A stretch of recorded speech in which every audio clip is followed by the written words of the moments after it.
اعوذ باللہ من الشیطان الرجیم بسم اللہ الرحمن الرحیم۔ ناظرین السلام علیکم ورحمۃ اللہ وبرکاتہ۔ انشاءاللہ آج کی ویڈیو میں ایک خاص درود شریف سیکھیں گے۔ درود شریف یہ ہے: اللہم صل علی محمد کما تحب وترضى له۔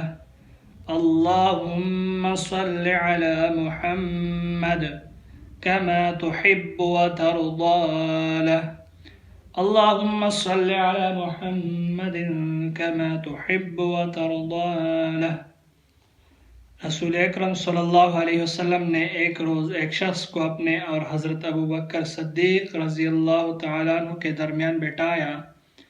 صحابہ رضوان اللہ علیہم کو تعجب ہوا تو آپ صلی اللہ علیہ وسلم نے فرمایا کہ یہ شخص مجھ پر مذکورہ درود شریف پڑھتا ہے اور زمین پر اور کوئی اسے نہیں پڑھتا، یہ مجھے اور میرے اللہ کو بھی محبوب ہے۔ اس ویڈیو میں اتنا ہی۔ اللہ حافظ۔